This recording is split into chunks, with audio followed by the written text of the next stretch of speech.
aren't even half a month into 2022, but Toronto FC have wasted absolutely no time in getting their New Year's resolutions going.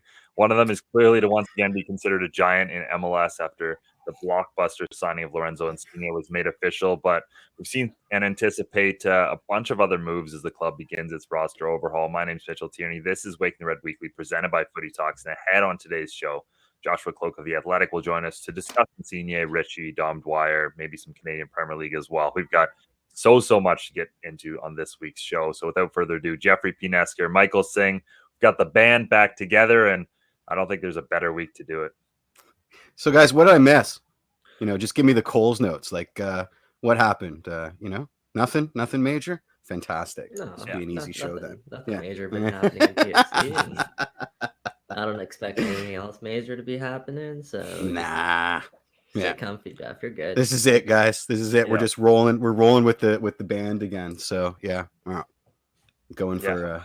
Putting together even the rundown for today's show. I mean, there just kept being little things we had to add, and even some stuff we had to remove, just because it was like we're not going to get time to talk about that. Like we don't have enough time on this week's show. So I mean, yeah, it's been a wild week for Toronto FC, for Canadian soccer in general, as we'll get into. I mean, and obviously it starts with Lorenzo Insigne made official. Last week on the show, it was basically official. Like we all knew it was going to happen. So we don't have to double down on too many things. But what we do know now is that it's a 4-year deal that is expected to pay around $15 million per year between contract and bonuses. The stat that really stood out to me on that is more than 21 MLS clubs played their entire roster last year. So that's just a sign of the, I guess, backbone that MLSE has and the investment they made in this player. And I think the one thing that kind of stood out to me as well from everything Bill Manning has said on this was something that we continually talk about on this show, but the rising tide lifts all boats thing. Mm-hmm. Because Manning has fully acknowledged that a big part of this is the fact that soccer is right now reaching that apex of popularity in Canada between the two national teams and the success they've had and building towards 2026. Like this is a team that wants to be at the center of that conversation, and they had to do something big to get back into that conversation, because we all know, I mean, we've been talking about this team, but we've been struggling to find positive or exciting things to talk about this team for the past year. This is finally a massive one. Yeah. I mean, I've said it over and over again. Sorry, Mike. I don't mean to interrupt. Go ahead. Go ahead. I've said it before. I've said it again, and I don't want to. I absolutely don't want to step on Josh's toes when he arrives. But this breaks MLS. I mean, this might be the end of the DP rule, because it is, as you said, ridiculous. I mean, the cost that we're laying out for Lorenzo betters 21 teams in the league. There's something's rotten in the hen house. So it'll be interesting to see how this ripples through MLS, because paying attention to the roster rules and the manifestations and the draconian nonsense is part of the fun here, guys. So watching what this does and the knock-on effect it's going to have throughout the league, I think is like a double feature with the signing itself, because oh my God. I mean, there are so many butthurt non-Toronto FC fans out there all across the globe, especially with respect to other MLS teams. The amount of hand waving, the amount of, you could spend that money and get like 5 Nico Hasslers or whatever the case may be, has just been fantastic to watch. And the one thing that I will say is that there's a part of me that still doesn't actually believe that this is happening. I got to be honest, guys. Until I see him out there on the field, I'm reserving about 25 to 30% for shenanigans. Like, this could just be one elaborate troll. It's that kind of deal, Yeah, it's the type of deal that gets fans back into the seats, guys. And I think that's such a big aspect of this signing. And Bill Manning talked about his 5-year plan that he pitched to the MLSE board, that I'm sure a lot of people have heard about right now. And it started by getting a superstar, and that superstar, of course, was Lorenzo Insigne, and that's the guy that he said was at the top of his list. And it sounds like TFC did go out and they got their guy, which is absolutely great news for fans of the game, not only in Toronto, not only in Canada, but as Jeff, you're kind of alluding to, it's great for the league. Yeah. And it kind of pushes that envelope, as Mitch, you wrote a really good piece about that, about how TFC continues to kind of change the game here and push the envelope, which is, again, like that's how we have to be thinking. And then you kind of go into a scenario in this like this and think, why not go out there and get a guy like Lorenzo Insigne, who's, like Manning keeps saying that he's in his prime, but I think he's kind of towards the end of his prime. I'm not sure if he's going to be quite the player he was like 2-3 years ago. But he still is absolutely world class, great quality. I mean, elite, proper elite, like exactly. properly elite. Yeah. Exactly. He was the best player on the field for that Napoli Juventus game, which I'm sure had a record number of Toronto FC fans. And what I really liked about his game, and I think will translate really well in Major League Soccer, is how direct he is as well.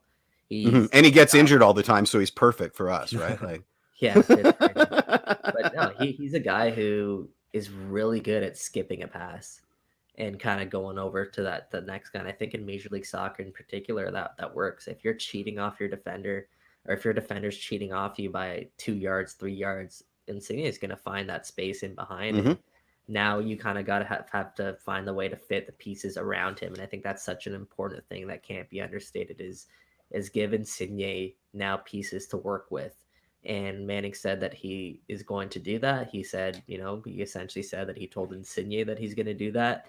And Insigne is the type of guy who wants to win. He's a winner. He was the captain of Napoli. And that can't be understated in terms of how much, I guess, how important that is, that they're bringing in a guy right now who has that leadership, as opposed to taking a flyer on a guy with lots of talent, but, question marks about his off-field, ethic. And so I think that was a couple things that kind of check the boxes. And of course, the major thing is that they get a really damn good player that they can build around. So I'm excited to see kind of where it goes from this. Go ahead, Jeff.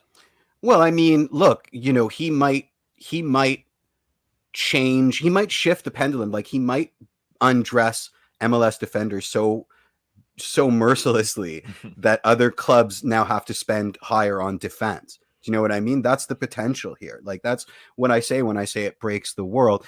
I do have a concern. How many former captains do we now have on our roster that like captained their previous clubs? And as much as people will pretend that it doesn't matter, what does that do to a locker room, having a guy on the squad that makes more than 21 other teams? That's got to have an effect. Again, let me ask you this then. Do you think it has a positive effect or a negative effect? I wouldn't be mentioning it if I didn't think there was a potential for a negative effect in the locker room. I think it can have both. Like, especially if you read Grant Wall's pretty great book, The Beckham Experiment, like there was a lot of, back then, I guess it's kind of similar in terms of the numbers, but like in terms of like percentage wise disparity. But back then, like the disparity was ridiculous, where Beckham was making 7.5 mil. He had teammates there that were making like literally 12 grand a year. I'm not even kidding, like 12 grand a year to play soccer. So like there's obviously a disparity there, but the leadership aspect is actually one of the most important things in this deal, I think, because if Insigne comes in and is a leader and puts his head down and takes this super seriously and wants to win championships, then like who in that locker room can, like, I don't know, like be a big man or like screw off in training? Like if you've got Lorenzo Insigne making 15 million playing like that just sets the tone for everything else. And the other thing about this deal that's massive is just the intent. What a comment. What was the comment? If they want to get paid like Insigne, they got to play. They have to be as good as Insigne. I love it. Well, that ignores the Euro snobbery and Napoli being, it's certainly a bit more binary than reality. But yeah, and then we had another comment here. I'm sorry to interrupt, but I trust Bob, friend of the show, a fellow colleague, staffer, Matthew, says I trust Bob to handle that. He handled Vela fine. You realize that Insigne's contract outlives Bob's contract, and I'm sure he's making more than the gaffer. So my concerns, I still have these concerns. MLS is so weird this way, right? Like it's not like football works anywhere else. And so no one can really answer this question because there aren't teams where there's this humongous disparity between your marquee player and your jobber guy. And we're human beings. I mean, I appreciate that there's a professionalism that comes to play here, but to say that it's not even in the realm of possibility, I think is entirely short-sighted. So let's just see. You know, this guy's. I've read that Insigne has his own rep at the club, right? So he's got his own staff member. Not just Insigne. Mm-hmm.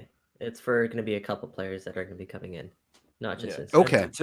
To be fair, also, like, to go back to the LA Galaxy point, like, they did win 3 MLS Cups during the time Beckham was there, at least 2. So sure.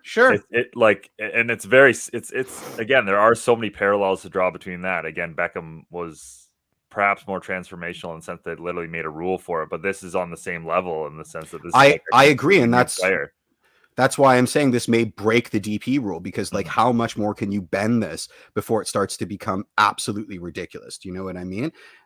So that's what I'm looking out for, guys. Josh is here. Just enjoy a good thing. Mm-hmm. No, I'm doing backflips, man. I'm doing backflips, but I've had 2 weeks to bring the pain. I just want to bring a bit of pain. That's what I do, guys. Little sugar to help the medicine go down. One last thing, and we can bring Josh on, I guess, while I say this, but I did want to mention like what this signing means in the sense that, like, if you're paying a guy $15 million, like, you're not just doing that to get back into being a contender or get back into a playoff role. Like, you expect trophies, and a lot of them, and continental trophies. Like, this is a move that indicates Toronto FC are going back to that point. But great to be joined by Joshua Kloke of The Athletic. Thanks so much for taking the time during this crazy time for Toronto FC. And how's it going, guys? In general. Yeah, how's it going? Good, Josh. Thanks for joining us. Really, of course. Looking forward to this a lot. Obviously, a very exciting time, as Mitch is saying, for TFC fans, and a very important time for the club in general. Why? What happened? He stole my joke. They signed a good Italian player, Luca Petrasco. Shane O'Neill. I've heard a lot of good things about this guy. I think he might slot in capably as our 4th string center back. So there we go. I think at this point you could slot in at 4th string center back. You've never seen me play, Josh. You're going to take that back right away, my friend. That probably doesn't matter given the state of the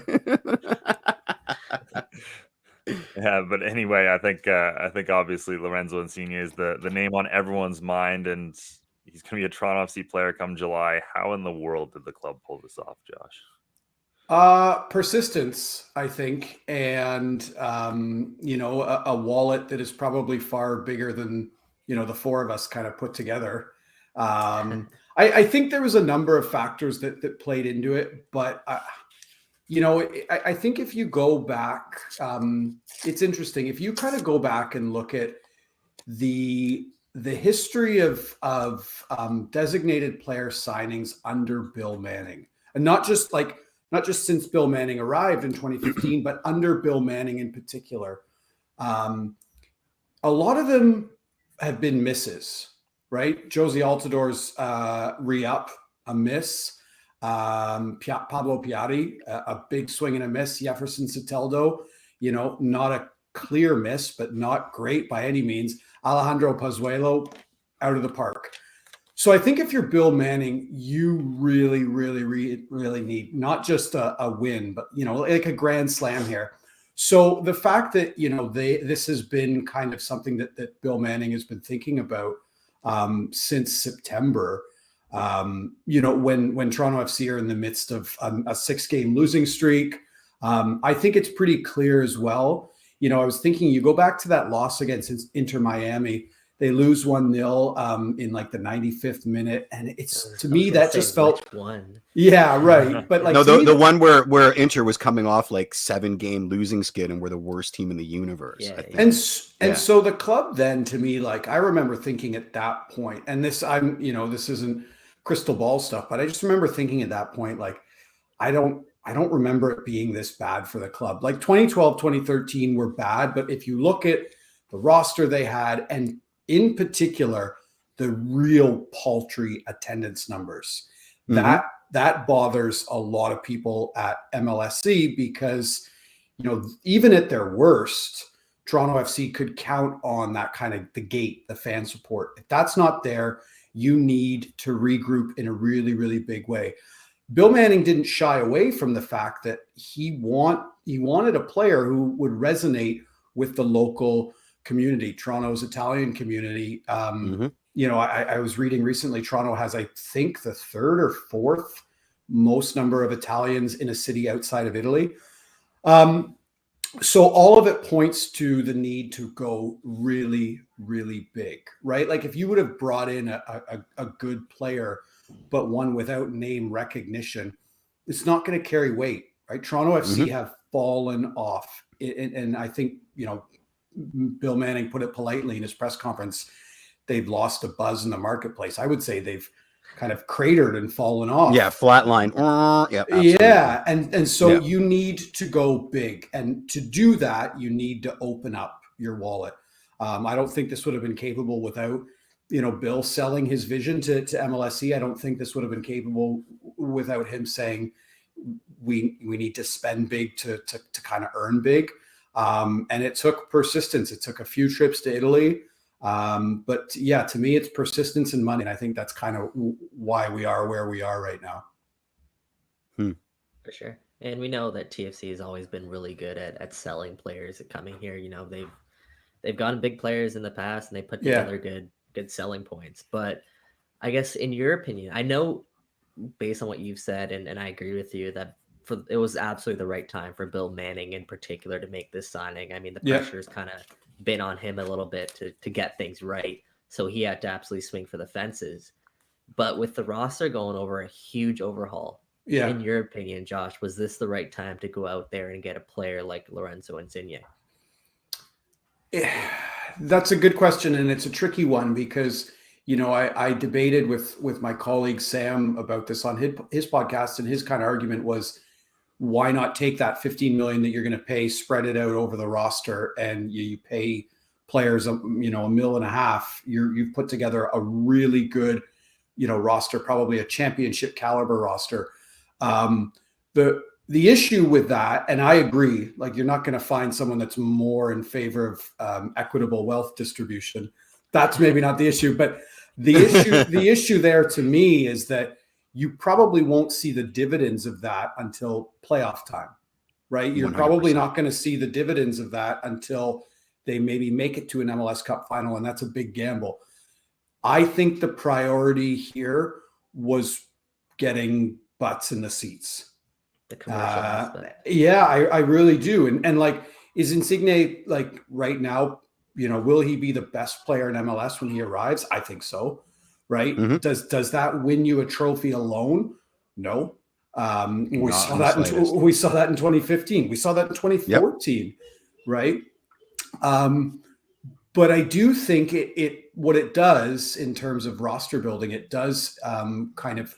I think the hope, if you're Toronto FC, is that there's kind of a ripple effect, and that you can sell Toronto FC a little easier by selling the fact that you have Insigne and you have the ability to bring in players of his capability.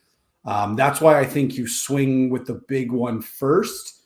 Again, the comparables are there. Even if Jermaine Defoe didn't work out, what it did say, in terms of kind of planting your flag in the ground, what it did say is we're a big club and we want to bring in big name players. 100%. So, yeah, and again, in terms of roster building, like you're going to have a guy earning $15 million a year. And now the worry is that you're going to put a winger earning $67,000 a year beside him. Right? Like that's the concern. That's the concern. So roster building, the smartest decision or the most prudent, probably not. But I don't know if roster building was, in terms of the priorities, I don't know if it was at the forefront for this decision. 100%. I mean, I agree with you. This domino had to fall before anything else happened, right? Which is unfortunate, but it's the price tag that's associated with it. I'm going to throw you the lamest of lamest softball questions, Josh, but we have to do it. Okay. Is this the biggest signing in MLS history? No, I don't think so. And that's no slag on the signing itself. I mean, I think the obvious ones are there. I think David Beckham was more transformational. If you look at where where Insigne is, sure, it's right up there. But like, I would say Zlatan was probably a bigger signing too, just because of that the brand recognition. Yeah. I mean, he's a monster. Is he like? Does this promise to be the best player ever signed? Like, if you look at where he is, or if you're Toronto FC, where he hopefully will be in the summer. Yeah, I think that's an argument you could make, but how do you top David Beckham? It's so difficult because the context is key, right? Like that transformed the league, and we won't really know about this until we see the effects of the deal, right? But people are right. Absolutely tagging this as the biggest signing in MLS history. I certainly think it's transformative. Sorry, I should interject. Yeah, sorry, I should interject. I do think it has the capability to be the biggest signing in league history because of where he's at in his career, which was different from where Beckham was at. Zlatan just feels like this immortal, and I don't know if he's a comparable. But I mean, I do see similarities with the Defoe signing. Like Defoe was pushing, it's a little bit different when you look at like the state of like England's roster in 2014. Like Insigne should be on their World Cup team if they make it. And that, I know I've said this a few times, but I think that's something that is a huge part of this deal. If Italy make the World Cup and Toronto FC is mentioned on World Cup broadcasts, the Italian national team, you really $15 million a year is a lot, but you almost can't put a price on that, right? 100%. That's the kind of brand recognition that you lay out for in a World Cup year. Yep, without question. The Julio Cesar effect. I'm glad you went there. I was thinking about that the other day. I remember that game. Was it Chile Brazil? The quarterfinals in the World Cup. All I think of is Germany, Brazil, and I don't ever want to hear Julio Cesar's name associated with TFC. But we can do an entire podcast on 7-1. I'd be into that. But I remember that there was. I'm pretty sure there was a penalty shootout. I don't know if it was round of 16 or. Anyway, I remember I was at a Jays game and I had popped up. I didn't want to watch it in front of people. I popped up into the concourse to watch the penalties. And I just remember someone tweeting, I wish I could find that tweet, in times of crisis in a penalty shootout, always trust Toronto FC's goalkeeper. Like it's strange. Strange to think about Julio Cesar. Anyway. Also, that comment couldn't possibly be more wrong. That's the wrongest tweet with respect to TFC ever. Well, guys, we've been talking a lot about a player who recently arrived at Toronto FC, but we are reaching the 24th minute of the show, which I think means we have to talk about a player who is departing Toronto FC, a player, a builder, a coach. Danny Dichio announcing after 15 years he's leaving the club. Obviously, the club's first ever goal scorer, spent time as an assistant coach, spent time with the academy for 10 years in kind of that Toronto FC 3 top academy team role. A player who's obviously left plenty of legacy after his playing time with Toronto FC. Josh, what has he meant to the club and what's his legacy here? I've always respected Dich's staying power. I think there hasn't been, when I think of day oneers, and I remember when I was writing my book on TFC, day oneers was a term that like people were really proud of, right? That was one that like people, I'm a day one season ticket holder. I'm an employee since day one. Corey Ray was a day oneer.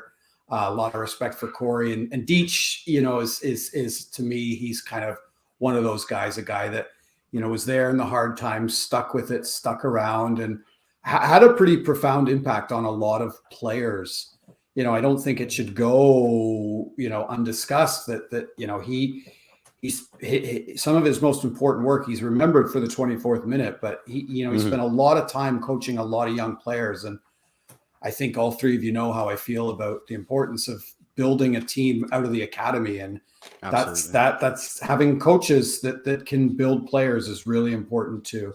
So that's kind of what I think of, just his longevity, his staying power, right? What about you guys?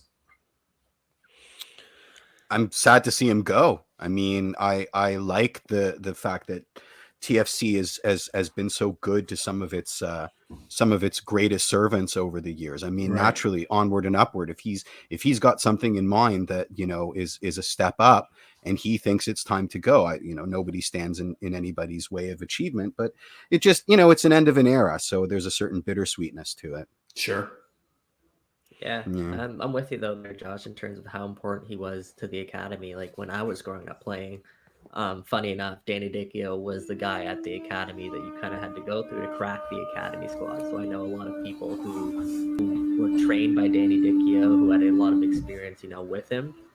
And yeah, he absolutely deserves all the kudos there in terms of helping a lot of these young guys get to where they are today. So I think that is something that you can't gloss over, and I love that you kind of hit on that, because how, as you said, how important the academy is to you. I mean, it's just as important, if not more important, than TFC, and especially with the way the team is going now, where they're a team that wants to spend to the salary cap and bring in a bunch of these young guys to kind of supplement the roster. And it's a good time for Canada soccer, and Danny Dichio has been a huge part of that. Yeah, I agree. 100%. Okay, let's get on with it. So we got a lot of mileage, Josh, on your TFC 2021 season prediction. I think you were the only person that we talked to that was like, maybe this year's not going to go so well. So I'm gonna put you on the spot again. Where do you think TFC lands this year? Well, I mean, we still don't know what the roster looks like, but I mean, if Insigne is any indication, they're going to make significant adds. 5th in the Eastern Conference feels right. I mean, it wouldn't surprise me at all if they didn't make the playoffs, and I'm glad you recognize that. I didn't want to be Mr. I told you so, but like I think we could see. I was you got it right there. I was yeah. This team kind of scared me going into the season. I think Insigne can win you a few games on his own. Okay, yep. So you're looking at, like, honestly, I think he can, if he comes in okay, I think he can steal you 7 points on his own. I really do. Yeah, without question. I think you need another winger. Your back line needs a ton of work. I don't envy the person who has to kind of improve that back line, but I just think there's probably just going to be enough talent brought in for them to get into the playoffs. I don't know. I think it takes time for that talent to kind of mesh, to come together. And I'm not saying this is exactly going to be the same, but you do think back to 2015, yep. When they bring in Giovinco and Altidore, and it's good, but it doesn't completely click. So I think I just think that, again, like who knows, like I would like to reserve a little bit of judgment, because if Josie Altidore is back as a designated player, and if it depending on who they add and depending on what their back line looks like Richie Laryea is a massive loss. Massive loss, yeah. I there's so many questions about this roster, but if things trend the way they do, or the way they have been, I think 5th feels right. I don't know if there's a playoff win this year, but I think there's just going to be enough quality to kind of get them across the finish line. Yeah. That's a very fair shout. I also feel the same way. I think best case scenario, we pull a Sounders, like the usual Sounders, where we're kind of middling to poor to maybe fair until the summer transfer window, and then we're on fire and we just cruise right to a deep playoff run. Yeah, absolutely. I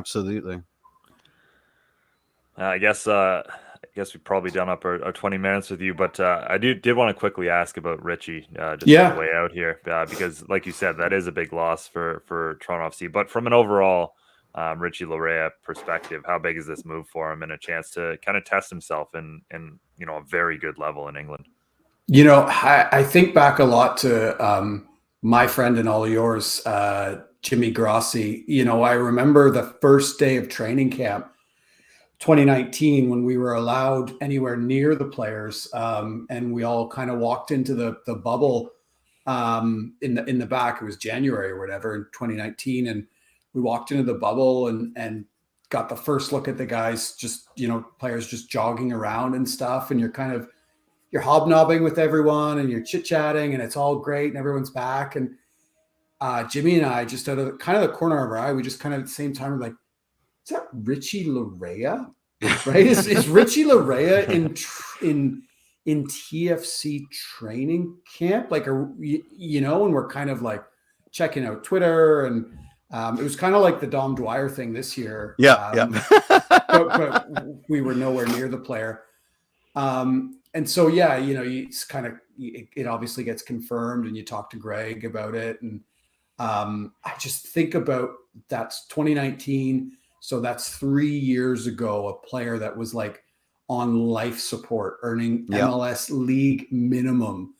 And now he's moving to a championship side. And I think, that I think he probably could have, I think he got other offers, but I think Richie still sees it as kind of a stepping stone. I know it's kind of an overused term, but like, way to bet on yourself. Like, I have nothing but respect for Richie Laryea. He was at times their most electric player, through some pretty lean times in 20 and 21. I remember, having some great kind of conversations with Greg Vanney about him and how, he could see the kind of desperation, with Richie being a brand new father and needing to just provide. And that obviously hits me as my son wails against trying to take a nap. He's not going to sleep, Josh. I don't think so. No, he's waiting. He's waiting for the next transfer to come through. So nothing but respect for Richie, because he's literally like, he needed one person, Greg Vanney, to kind of believe in him. Yeah, he literally did it all. And looking, if it's me, I struggle with it, but like, I think depending on who you're playing, I also put him in Canada's starting 11. Like, I just think his ascent has been that rapid, and kudos to him, because he's literally done it nearly all himself. It's going to be a great chapter in Come On You Reds Part 2. I expect it. I expect that chapter, because it's a hell of a story. Of a story. And it's wonderful to have been witness to even the middle act that we got to enjoy. Absolutely. Absolutely. Well, thank you so much for joining us, Josh. We'll let you get back to father duties there. I kind of wish I could stay. There,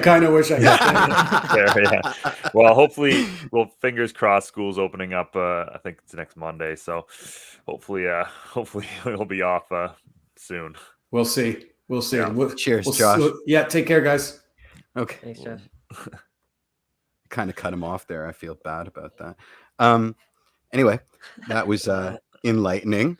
So it's always nice to chat with Josh, and man, we need part 2 of that book pretty soon, man, because there's been a lot of stuff going on since the last one ended. It sounded like we were interviewing him at the BMO training ground there for a bit. Trains going overhead and all kinds of stuff, but no, I think still, as always, a lot of good insight from Josh on all things Toronto FC. And I mean, we still have plenty to talk about. We didn't even scratch the surface almost with him in what, like, 20 really plus minutes. So we've got a lot to go on to here.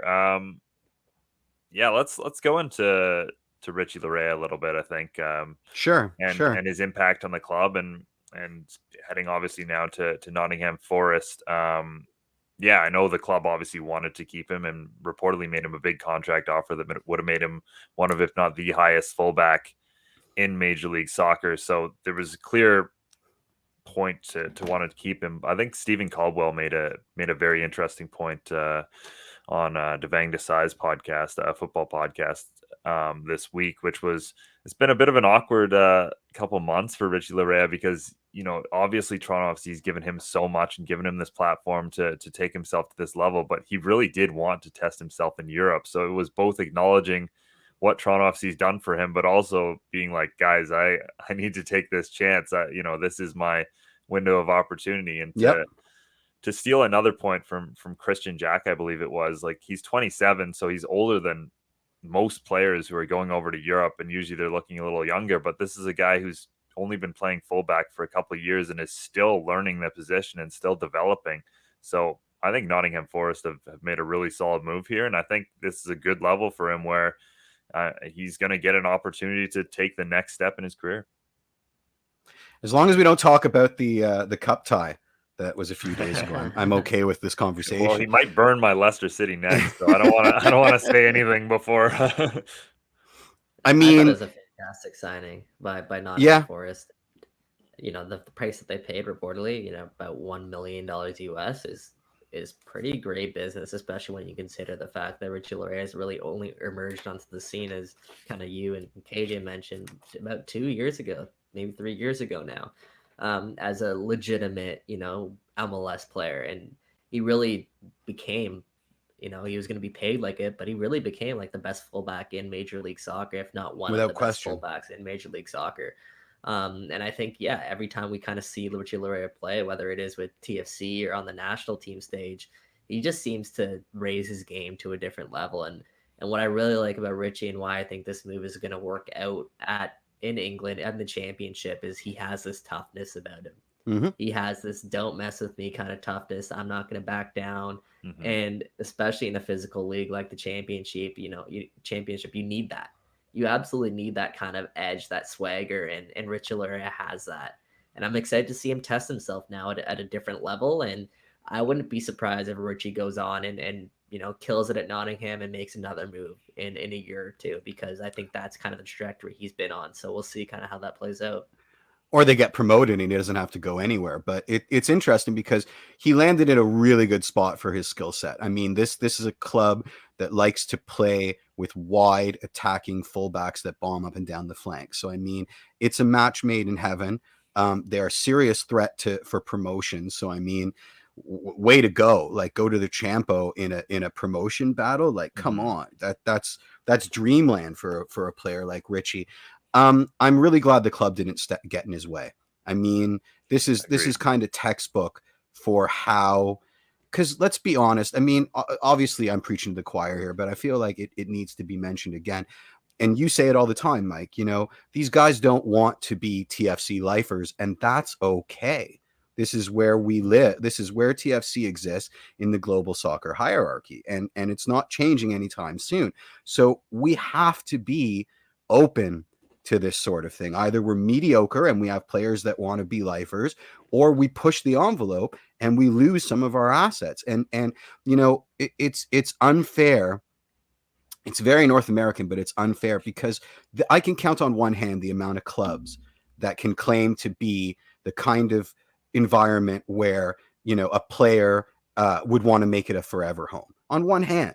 And that's in global football. So to assume that TFC is one of those teams is doing a great disservice to the ascent of this club, or the intended ascent of this club on the global market, and it's only going to get more, as Insigne is on the lips of every Fabrizio Romano and otherwise on social media. It's only like these pathways need to be explored. And if you've watched the interview with Richie's agent, I think Matthew on TSN did it, you can clearly infer he already had a relationship with Nottingham Forest. So it's nice to see TFC kind of, create these pathways that aren't just for academy players, but also for first teamers, and give them an environment where it's an easy transfer, and both the club and the player, the fan base is never going to be happy, but the club and the player are satisfied to a certain degree. So that's a really good point, Jeff. Yeah, you cannot get into the way here. You cannot do it, or you are kneecapping yourself. And that's the most important thing here.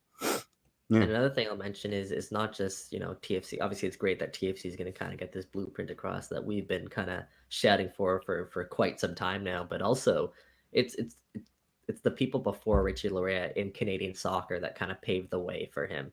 and now became, proof of concept kind of players with like obviously Jim Brennan, Fonzie and Jonathan David.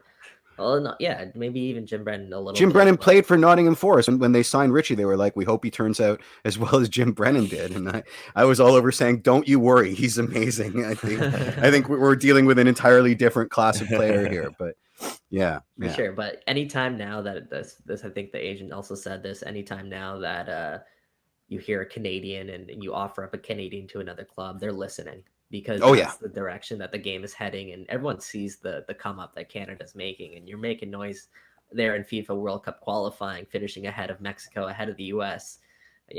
People see this overseas, they're like, that's money. That's literally money that they can make. And another point I just quickly want to make is TFC did maintain a sell-on fee for Richie Laryea, albeit, I'm not sure how much that is, but regardless, that is again, more money that could potentially be coming in. So it's a big boy transfer as opposed to the piecemeal stuff that we've been accused of over the years, or blocking player movement. I mean, this is a big boy proper transfer. We didn't get in the way. We got what we could out of the situation. We opened a pathway. We weren't getting, we weren't coming in like the Satel. It's different when you're buying a player versus selling a player, but this was really, really measured, well approached, professional bit of business here. Speaking of money coming in, the other departure this week, Dom Dwyer. This one was an absolute masterclass in MLS moving goalposts, I think, because first and foremost, I think we all expected Dwyer to be back next year just because, one, he was under contract. Two, it seemed like a favorable deal from what we knew of it, in terms of he was pretty close to that league minimum. At that price tag, why not have him on the roster as kind of another striker who can fill in late in games or when you need him? Then we find out he's been traded for the purpose of buyout, which for a third overall super draft pick, and all of us are kind of thinking, whoa, that seems like a massive overpay. We know Toronto FC want to maintain that buyout potentially to use on another much bigger contract in the coming weeks, but we also were pretty shocked because, again, there can be plenty of value still found in the MLS Super Draft. It's still a place where, I mean, you want to talk Canadian men's national team, Alistair Johnson, Dane St. Clair, and Tejan Buchanan are three guys who have come through in recent years. So there's still value to be found there. Then we find out what was actually supposed to be making next year, which was significantly higher than we thought. And now it kind of looks like a much better deal for Toronto FC in the sense that they get out of that contract, they get some general allocation money back, and that's about as good as getting, $400,000 player that you would get maybe in the super draft anyway. So, again, just one of those MLS deals that absolutely just moved as we learned little details. I don't think we know everything, because from where we're sitting, it just seems completely categorically insane from every angle. It does not make sense. I mean, why would you backload a deal when you already have the Josie Albatross contract that is perpetually a buyout risk? It makes no sense. There must have been something else going on that we're not privy to, because it really paints that the people that were responsible for that deal in a pretty horrific light. And so, these it's whoa. We remember back on the show how many people were vouching for Dom Dwyer and hoping that Dom Dwyer came to Toronto FC. At $85K, it's fantastic. No one knew the price. No one knew the price until the end of the year. It was assumed. That's another MLS. That's another MLS. I mean, Josh said it. Josh said it himself that Dwyer's situation in preseason training reminded him of Richie. So there was definitely a proof of concept. I think everybody expected that if he signed with the club, it was going to be on one of those Richie, redemption arcs where we were paying him the league minimum. And so that was sort of confirmed when the salary came out. But then the rationale for signing a guy coming off an injury as potentially career ending as that for 2 years guaranteed, the first year being at league minimum, the second year being at insanity, makes no sense. It makes no sense. Like, I've always been the guy that says, if I had been in the room in 2019 with the Josmer re-signing, I would have done it 100 times out of 100. Let bygones be bygones. I don't see how anybody agrees to do this with Dom Dwyer. It wasn't like we had 0 strikers. We weren't dealing with that, with the injury stuff yet. And like I said, we've got the perpetual end of season buyout hanging over Josie every year. This wasn't a new thing. So that contract, with the supposition that, you know, 2020 though. Hindsight is 20. Would you ever sign that deal?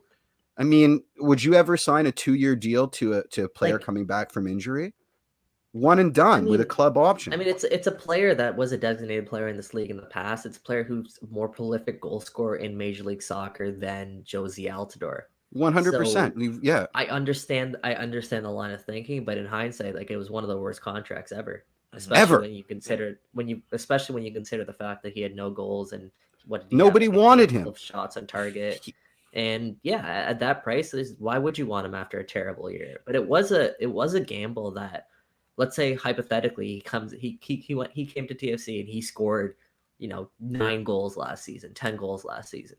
Then you're looking at that contract being like, okay, that's actually pretty decent value for a player that brings a lot of toughness on the pitch, a player that brings a good mentality from everything that I've heard, and a player who's proven.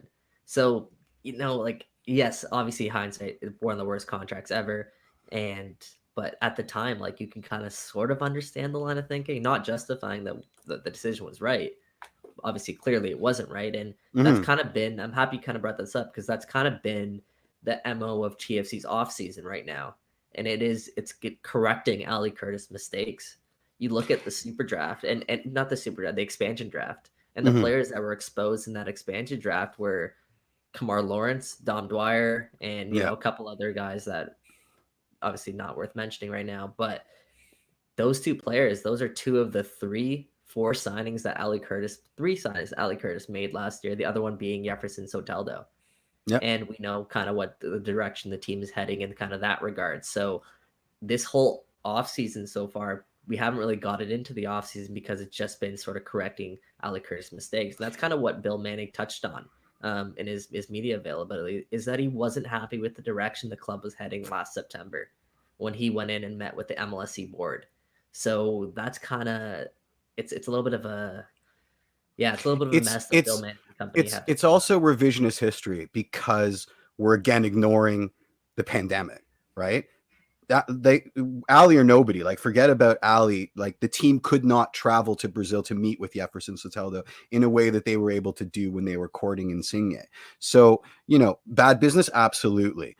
But you cannot remove the COVID from the algorithm, and that seems to be what revisionist history is doing, right? Like, there has to be an allowance for that. There absolutely has to. You can't hold this guy over the coals for doing a bad job, presupposing that he had the exact same avenues of pursuing the player and courting the player that he would in the before times, because he didn't. The team didn't. And so they made several concessions to how they like to recruit, and they got bit for them. They got hosed for them. But that, bringing it back to the Dwyer situation, the guy's there in training with you. You offer him a 1 deal with club option, and he says, no, I prefer 2 years guaranteed. Your response has to be, you know what I mean? Like, really? You want 2 years guaranteed? When's the last time you played? Didn't your knee explode? Like, I can't, that's why the logic seems so insane to me, and why I'm searching for something that we don't know to kind of explain it away, because who gives that deal? For sure, it'll be somebody else's problem next year when you get a 400% pay raise, right? Like, it makes no sense, especially considering that the one deal, Colorado is re-signed their entire backline on 1 deal with club options. The Drew Moores, the Stephen Badishores, the Dom Dwyers. I mean, that's a player that's basically, if you look up you open the MLS dictionary and it says players that deserve 1 deal with club options, it would have Dom Dwyer's picture right beside it. So why did we give him 2 years guaranteed? It makes no sense.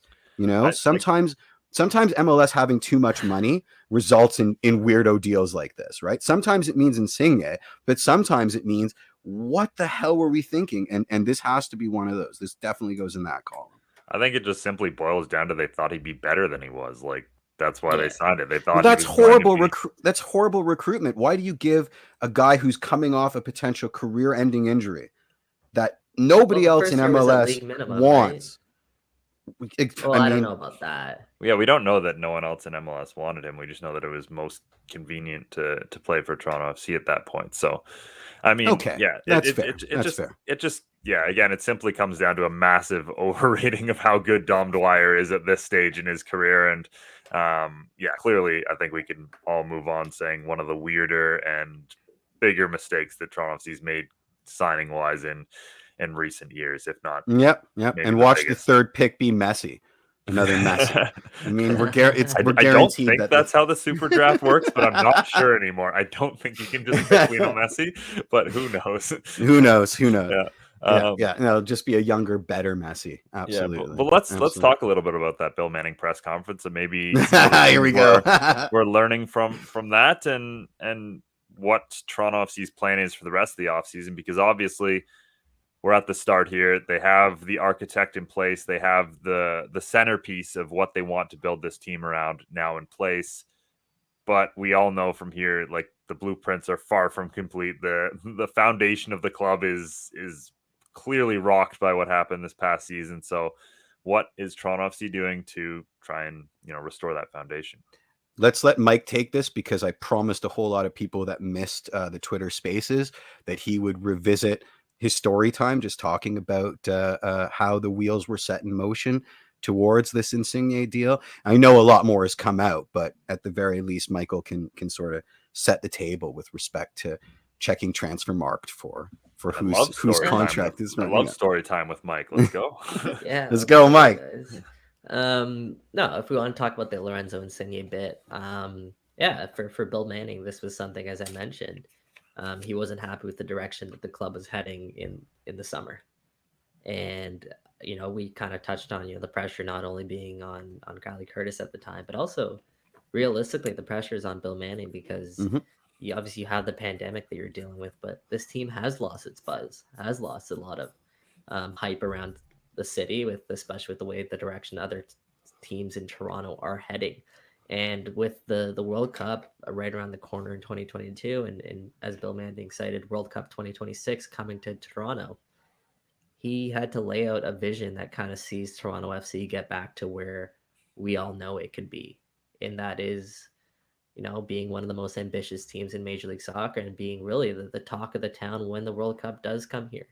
And I think he wanted to he sees the direction that Canada soccer is heading, and he wanted to kind of match that and see why can't TFC be the talk of the club version of Canada soccer. So he went to MLSC in September, which is when the Lorenzo Insigne talks kind of begun, and he had this vision of bringing in this absolute superstar. There's no other way about it. In terms of MLS, Lorenzo Insigne is an absolute superstar. He had a list of players, and he said that Lorenzo Insigne is at the top of that list. So he laid out this vision to MLSE, and from my understanding, MLSE was all on board for this vision, and clearly they were, because they backed him with a significant financial investment in doing that, right? So and a funny story, Jeff, as you mentioned, like, Manning was watching the Euros, and obviously with the way the Italian national team was doing, and they won the European Championships, he decided to go on Transfermarkt. He said the Transfermarkt website, maybe it was a different website, but it sounds like it was Transfermarkt, to see what players were coming out of contract from that team. And of course, he stumbled across Lorenzo Insigne. And from that point on, he kind of made him his prime target. Obviously, there's a lot more research and whatnot that goes into that, push to get Insigne. I mean, even if there isn't, it's amazing. Who cares? Like, what's this? Yeah. It does it matter if he found him on the website, or if a scout came and said, "Hey, by the way, Lorenzo Insigne's contract is coming due at Napoli, and they're in a bit of a financial pickle. So you can definitely throw your weight around, and we may be able to land this guy, right?" Like, yeah, it doesn't matter. Regardless, that's kind of like the way that he found it, and which is adorable. I love it. On Manning at all, or no. anything like that, because like that, what you got to use your resources, right? Yeah. And so that's great that they did that, and this was a long time coming. And the actual transfer obviously took place officially in the new year, but between September and the new year, there was quite a bit of negotiations going on, and specifically they got Andrea Belotti to kind of help lead those negotiations, and another gentleman, which is kind of slipping my mind right now, his name. But essentially, the first time that Insigne met with D'Amico, his agent met with D'Amico, he told Manning that they felt it was destiny that this kind of deal would come true. And obviously, you know, there's a lot of Cubs throughout this process also trying to court Insigne, but the whole time Manning kind of felt that TFC if they weren't leading the race, they were right up there, is essentially what he said.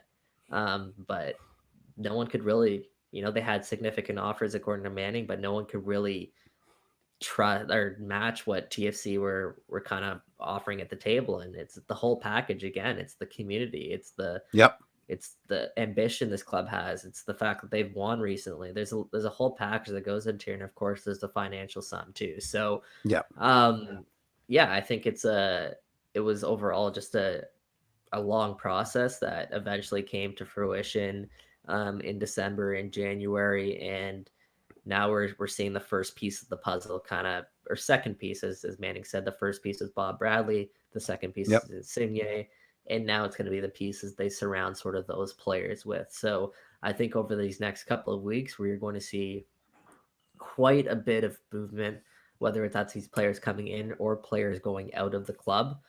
And I'm excited to see kind of just how this Bob Bradley, Bill Manning decide they want to go with this roster, because we're in the middle of a significant rebuild with Toronto FC.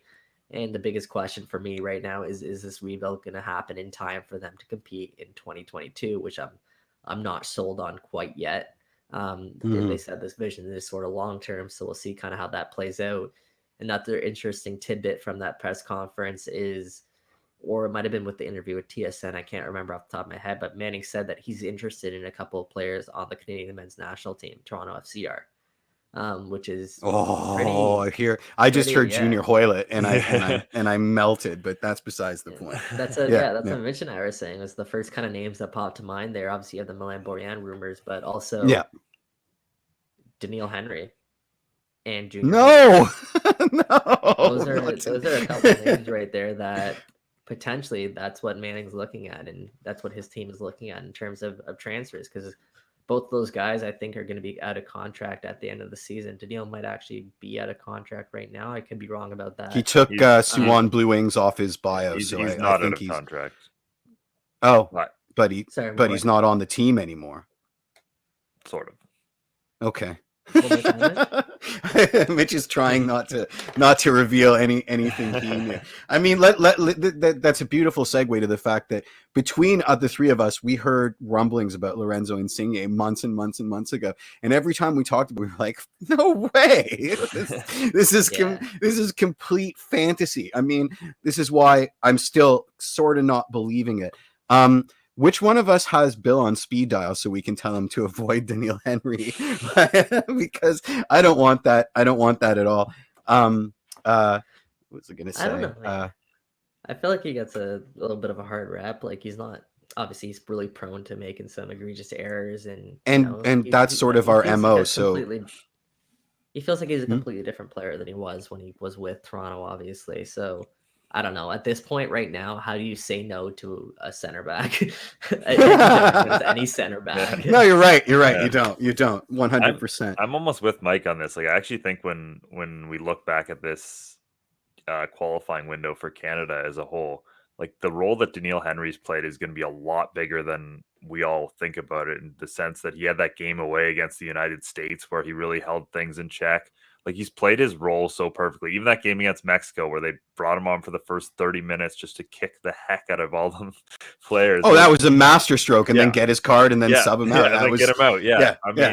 I do think that this is a player that's significantly better than the player that Toronto FC departed to West Ham via Cyprus or whatever the heck happened in that scenario. So I do think that one isn't completely out of the question. You're falling into the trap, Mitch, because you're just bringing up his good games, but you've forgotten all of the really, really, really bad ones where he was just terrible. And yeah, I'm not going to let you do that, man. I'm not. I like you too much. I think he's significantly better than your making him out to be. I think he was one of the best players on the Whitecaps when he joined them, and from all accounts in Korea has been quite good, and I think we've seen that with the national team as well. So I don't think it's going to happen, but I still think it would be a decent signing if they make it. He's the third center back option of the Canadian men's national team right now.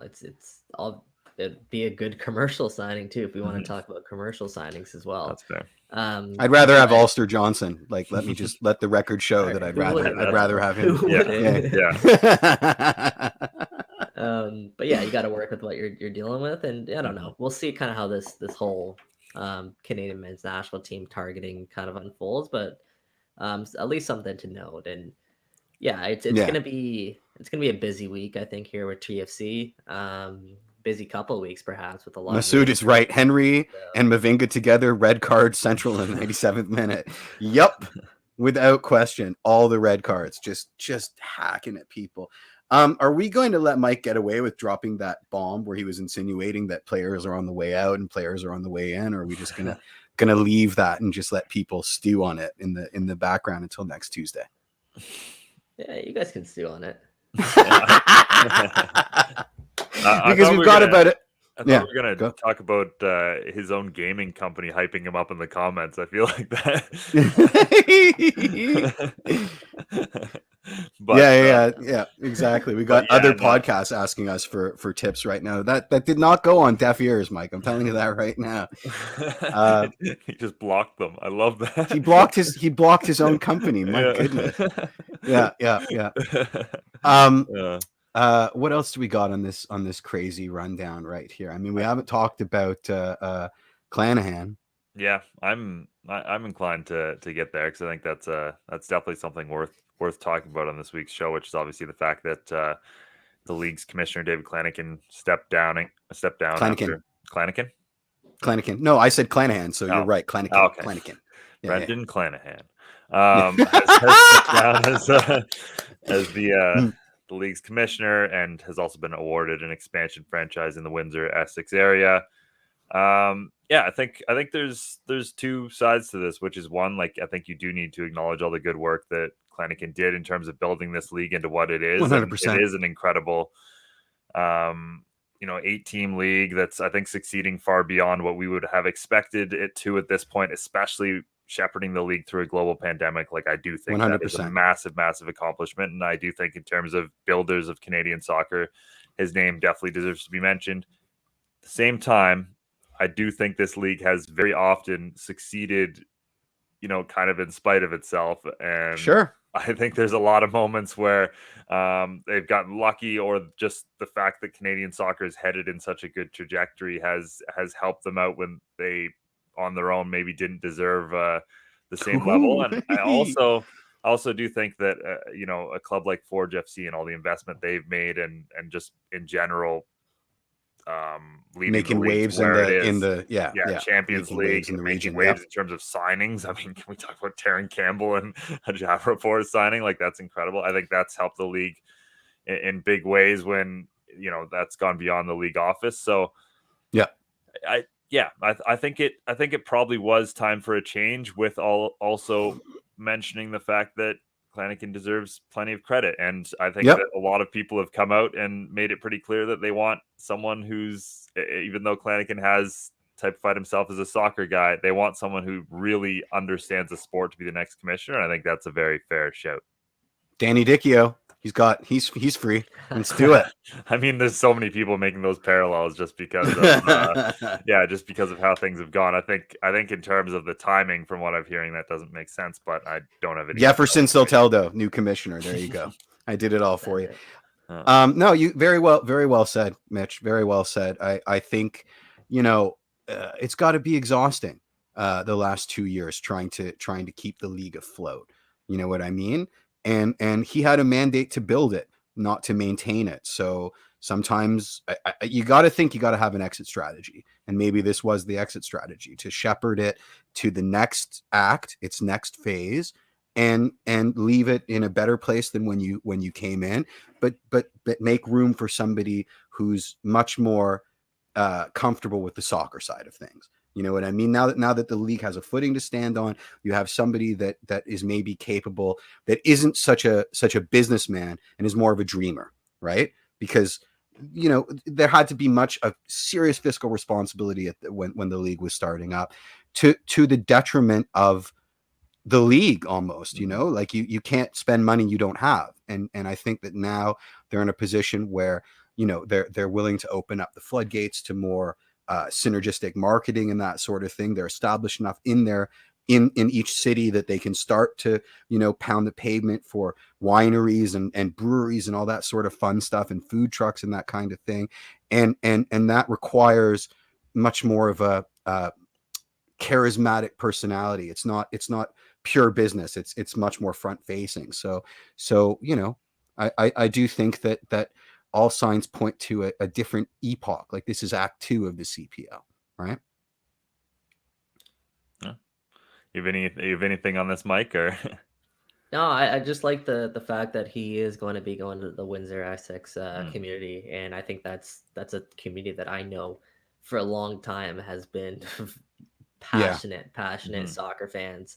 And I have no doubt in my mind that that's going to be one that really succeeds here in Southern Ontario. Agreed. And kind of the way that this sort of plays out. And I'm interested to see kind of what happens here in terms of them getting a franchise, and kind of how soon they can possibly get a franchise there, because I think it's going to be one of the successful ones. And I think it's going to be one that a lot of players and coaches and everyone making that trip down will enjoy, because I do like going to that part of part of Ontario.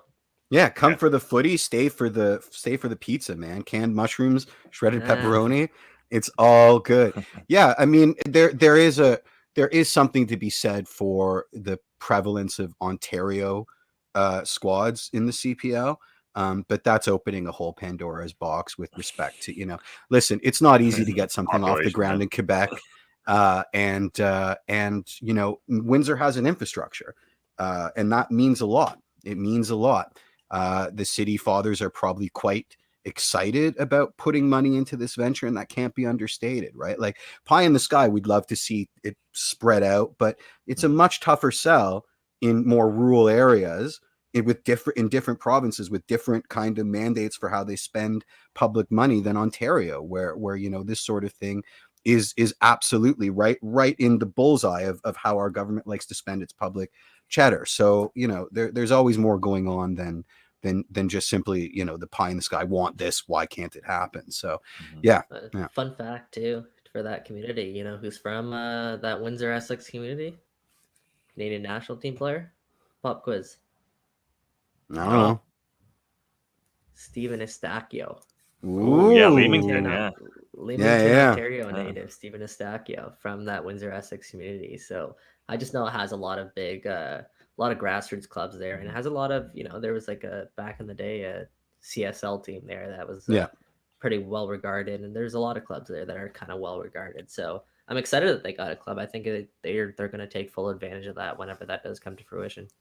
Me too. And Corey is telling us, Windsor already has a stadium at the university. It's not soccer specific though, and I do believe that was stressed in his outgoing round of press interviews, that was one hoop that they have to jump through, which is the construction or the repurposing of an existing facility as soccer specific, which I think is interesting because MLS at one point had that as a mandate, but then obviously life got in the way, and they kept having expansion teams in Manhattan, where that was never ever going to happen.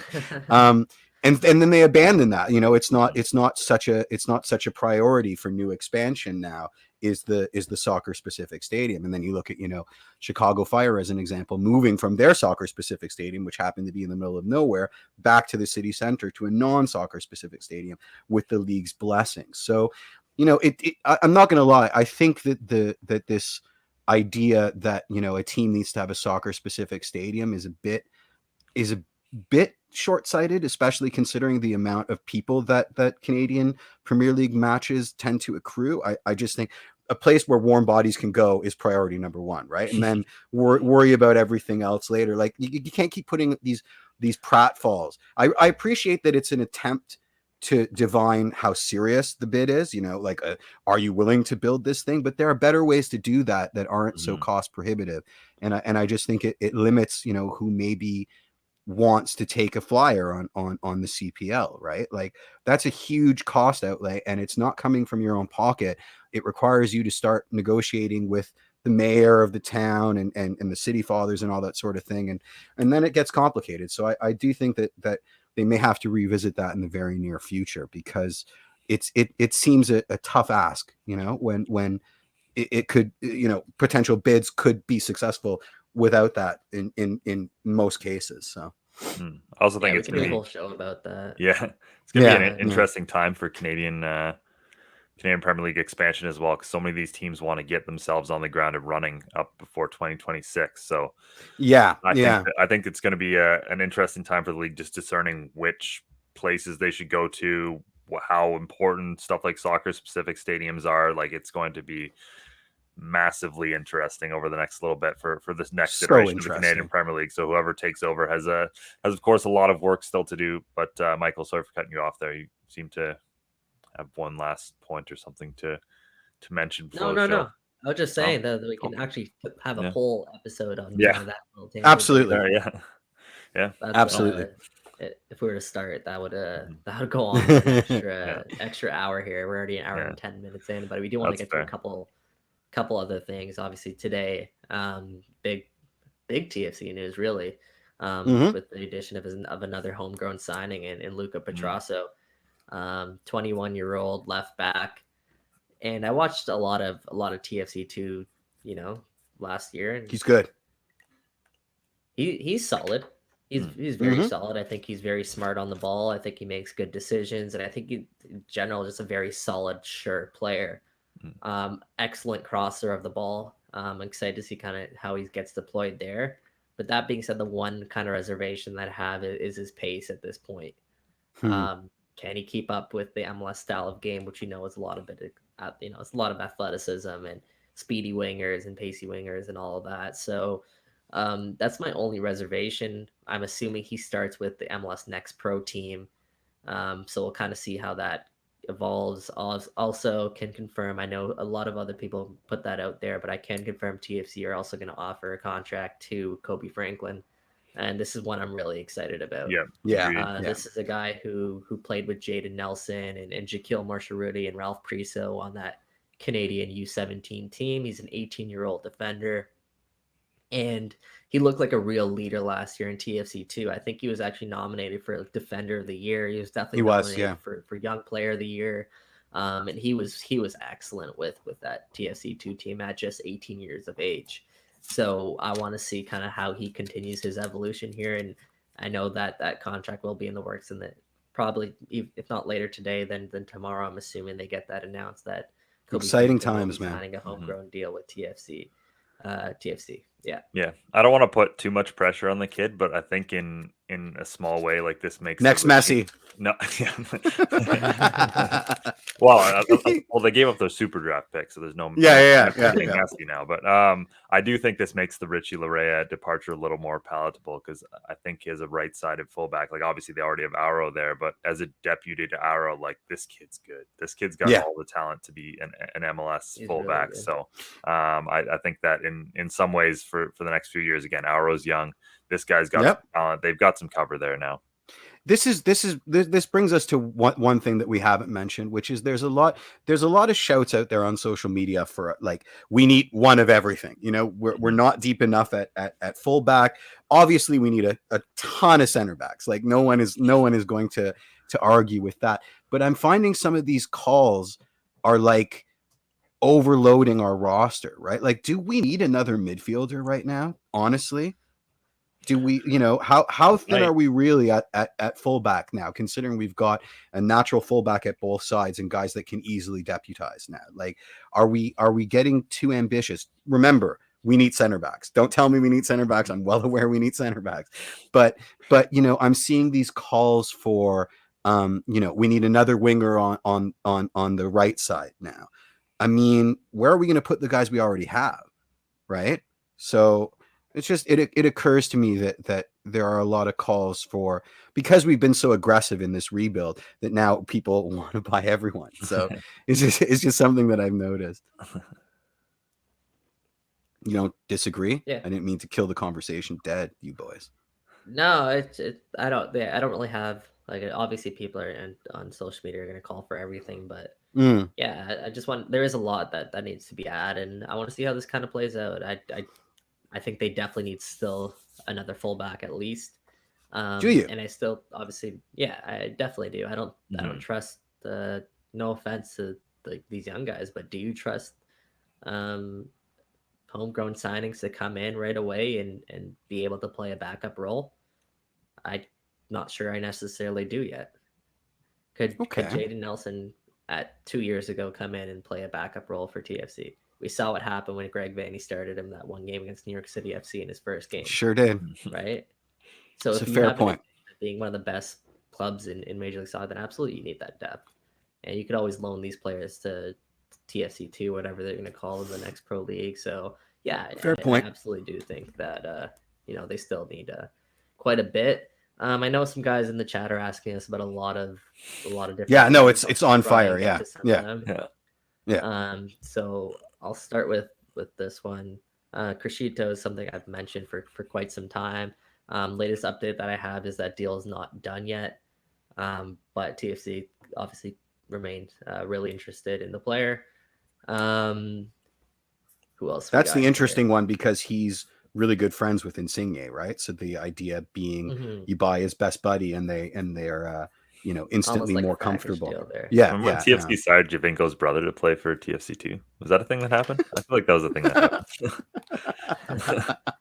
happened. Bob Javinko? I don't remember that at all. Yeah. Dude asking is Jaquil Marshall pretty much gone? No, that's not what I'm hearing quite yet. No. I'm hearing actually that Bob Bradley is a big fan of Jaquil's game, and they plan on making him a big piece of this team moving forward. And I think they're going to hold off until the end of the year until they make a move for Jaquil. So this could be his last season with TFC, but I do believe he will play an important role for TFC this season. Another player I want to mention in that kind of similar light is Jacob Schaffelberg, is another player I've heard that Bob is a big fan of. And how could you not be a big fan of Jacob Schaffelberg, right? Not possible. Cool. And then what else we got here?